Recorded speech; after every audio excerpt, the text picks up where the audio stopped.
As simple as it may sound, the world is changing at a fast pace, and we can no longer look at the world in terms of just stability and economy, but also prepare to strengthen security within a nation, and of course this includes the ASEAN region. As ASEAN Secretary-General Juarawee Kittisilpa has phrased it, that in governing a country nowadays, it needs to be in a form of a civilian command, which means the use of a balanced integration between politics and the military.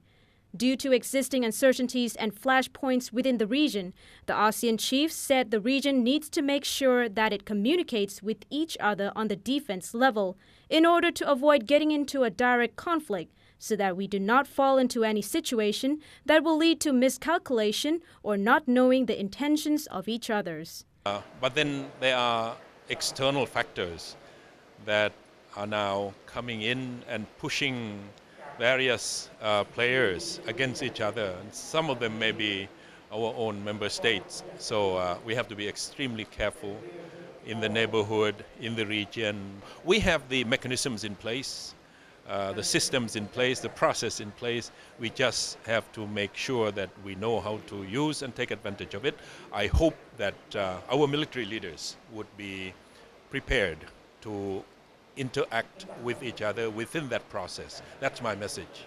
When asked about the recent U.S.-related military drills in the Asia-Pacific, Surin summarized that as an emerging region, it is ought to be the one to watch by many players in the globe. However, ASEAN needs to stay firm in its own security stance so that we do not get caught in any conflicts of other regions.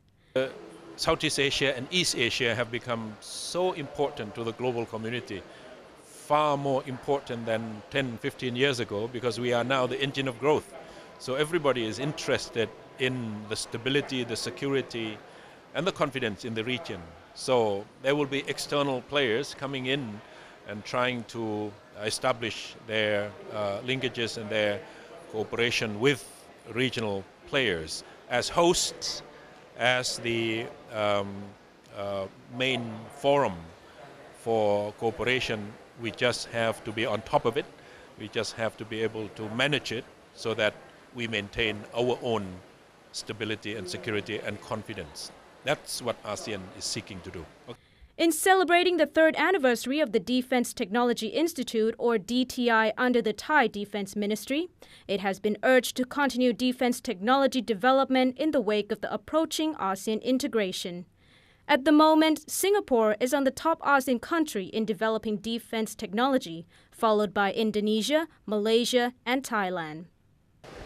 And beside me here is the Multiple Launch Rocket System, or MLRS, which is one of the first developments by the DTI.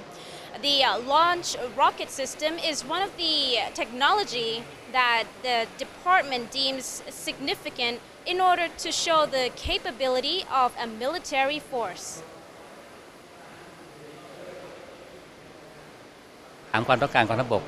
Our research for weaponry development starts once we know that the Thai Army needs to have in order to protect Thailand's sovereignty. We do not intend to invade other countries because the Army has already done its own study on the circumstances of the country.